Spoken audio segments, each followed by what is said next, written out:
Hello, hello, hello, everybody.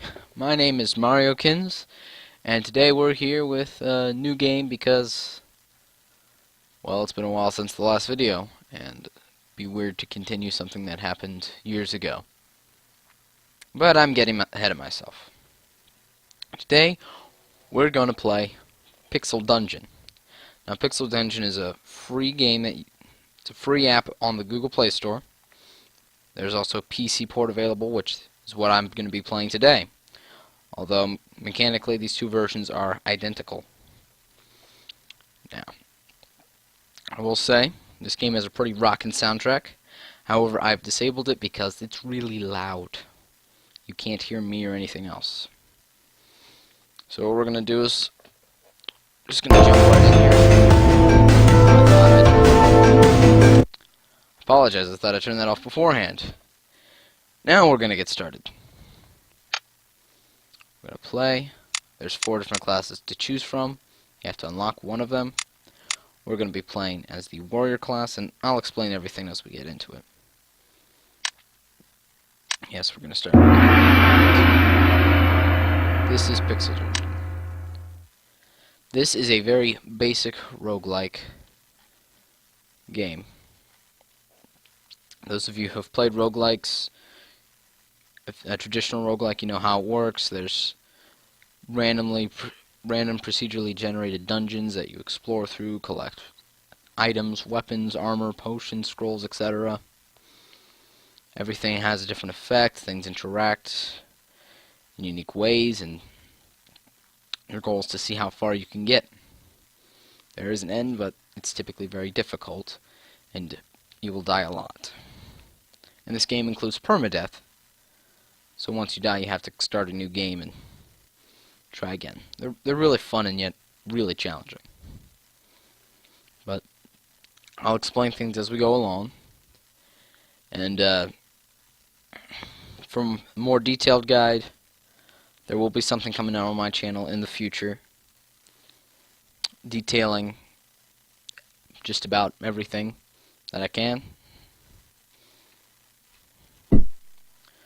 So this is us. We're this handsome red-haired chap. You can look around by clicking and holding. What we have over here is a scroll. So let's go pick that up. If we click the backpack, we can see our items here. We have this sword, which this is a short sword, of which it's a tier 1 melee weapon. Its average damage is 6 points per hit, so we'll do about 6 points of damage per hit, holding it at the ready. And this 11 is how much of a strength stat is required to use it. So if we look over here, we can click out of the inventory. If we click up in the upper left hand corner over our character, right now we can see we have a strength of 11. So we are strong enough to effectively use this short sword. If not, this number 11 up here in the corner would appear in red. And this applies to all items that have a strength requirement. This cloth armor has a strength requirement of 9. These darts have a strength requirement of 10, etc., etc. Now over here we have a scroll. What's interesting about this is it has this little purple background kind of thing. It's kind of glowy. This means it's unidentified. We don't know exactly what it is or what it does. Now, we can read this scroll and it can do a number of things. We don't know. Now, I find in this game there aren't a lot of harmful scrolls, so I'm going to go ahead and read it to try to figure out what it is. Now, this will activate the scroll, whatever it is. So, we're going to read it and see what happens. It was a scroll of upgrade, so now we get a selected item to upgrade. I'm going to go ahead and upgrade the short sword. What this has done is it's reduced the strength requirement by 1 and has slightly increased the damage. See, now it will do an average of 7 points per hit. So, we'll continue. And now we've encountered our first enemy. This here is a rat. And what we can do is if we ever want to know more information about something we see on the screen, in the lower left-hand corner we can click this little question mark, and it'll select a cell to examine. That just means a certain square in this grid-like pattern of a game. So if we click the rat, marsupial rat. Marsupial rats are aggressive but rather weak denizens of the sewers. They can be dangerous only in big numbers. This marsupial rat is hunting. I apologize now if I mispronounce anything. So what we're going to do is we're going to fight it. And what we're going to allow it to do is we're going to allow it to come to us so that we can attack it first. This roguelike runs on a turn-based system, so right now time is not flowing. I have to make a decision on what to do on my turn. Then it'll be his turn, which happens automatically. So what I'm going to do is I'm going to come down to the lower left-hand corner and click the little symbol of a clock to wait my turn. You know, to kind of pass, to hold still, to say I'm not doing anything. So I wait, and he makes a move towards me. So now he's in range where I can attack him. I can do this either by clicking on him, as I just demonstrated, or in the lower right hand corner just above the symbol of the darts is a picture of the rat. I can click on that as well to indicate that I want to attack the rat. So we just do that a couple times and it's dead. Gain a little bit of experience, which will help us to level up, increase our stats. We've taken a little bit of damage. That'll heal over time. So let's explore. This door right here, just walk into it, automatically opens. You automatically close doors behind you. And this rat, he's just noticed us. He's a space away, so we're going to wait so that he comes into range of attacking. And then we're going to attack him. And we killed him in one hit. He's dead. And we found another scroll. This scroll is different than the one we found before. It will not upgrade our weapons. I'm not sure what it will do. We'll save it for later, because sometimes scrolls and potions or other unidentified items can have a really negative impact on your game. This isn't as brutal as other roguelikes where they'll instantly kill you or totally screw you over. But here we have an interesting situation. Not everything is immediately revealed to you.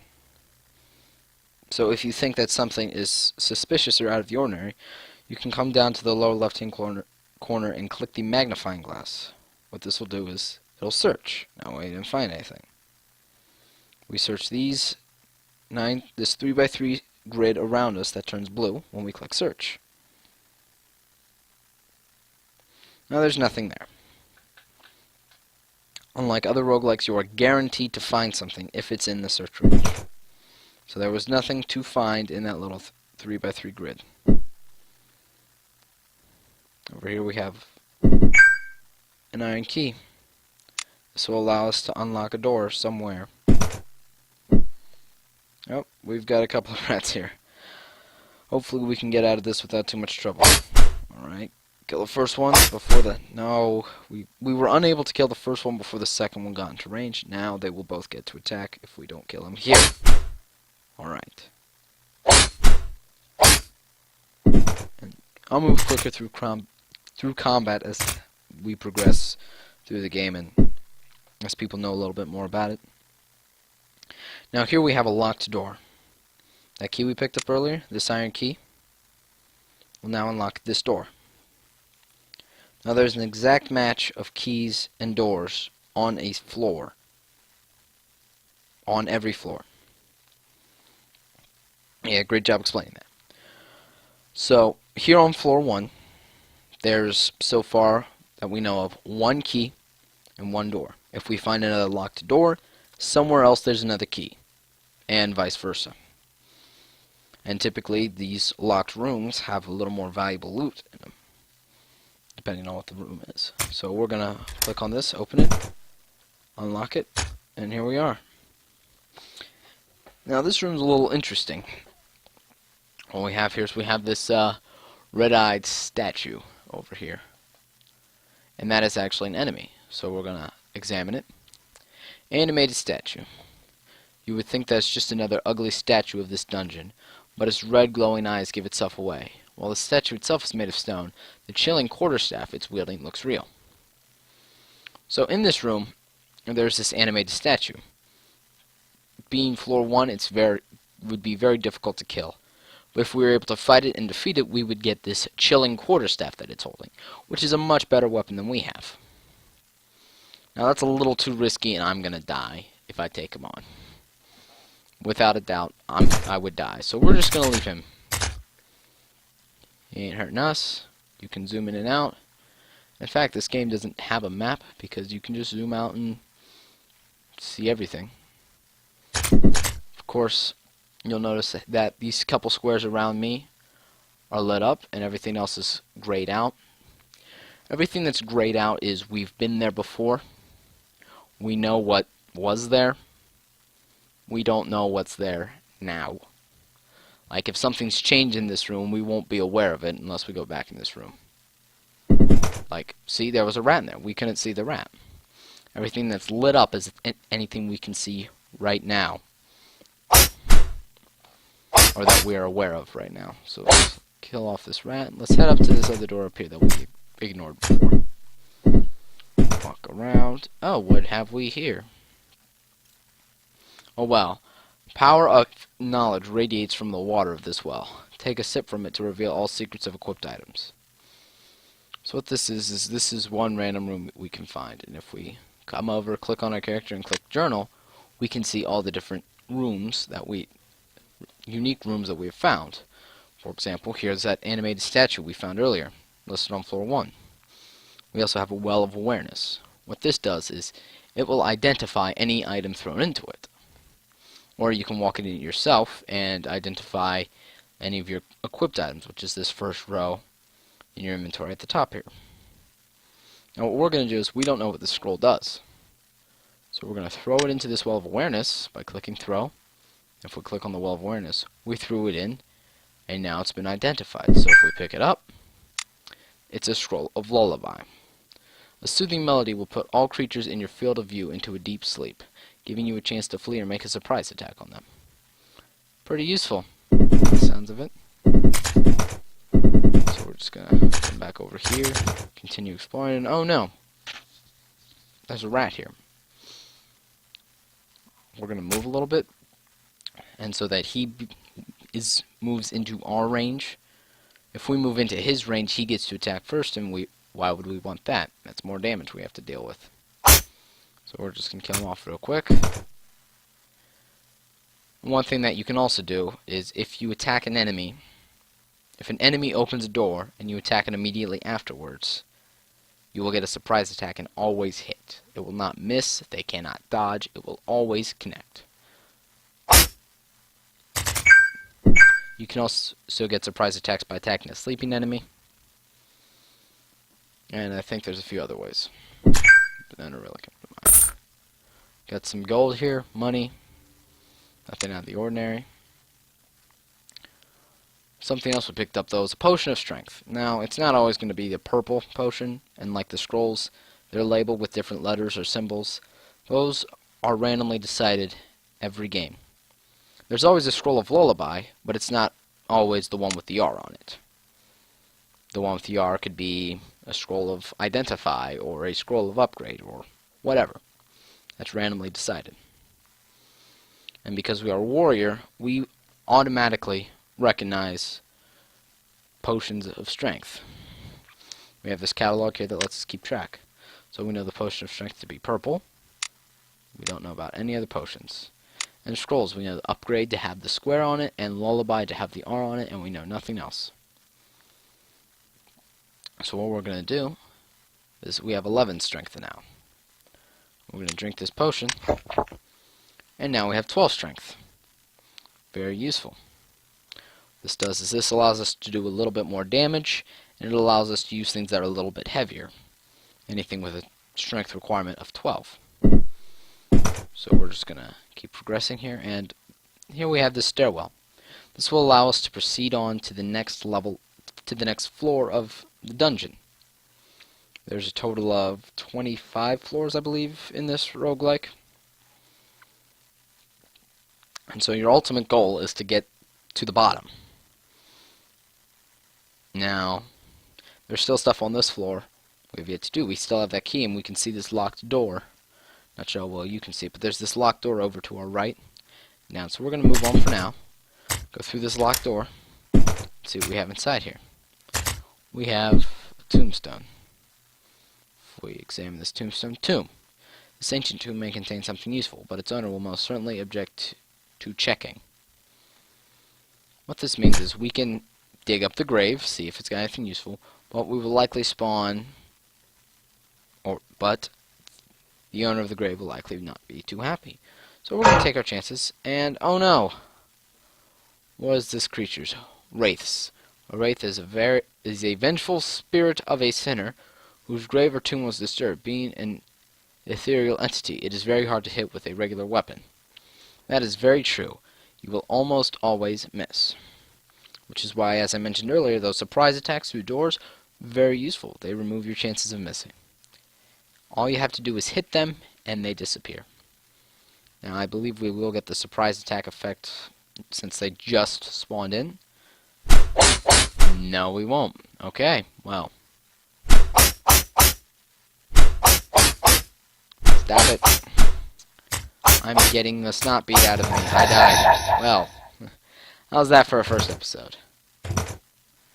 Everyone's probably yelling, use the scroll of lullaby to get away. Yeah, I'm an idiot. Well, I guess that's it for this episode. First episode, first floor. Maybe the next one, I'll prove that I don't absolutely suck at this game. And at least make it to floor 2. Let's hope so. Well, I don't really have an outro yet, so guess I'll catch you next time. This has been Mariokinz, and I'm wasting time. Dadgummit. If you're still here, good job on not leaving yet. But catch you next time.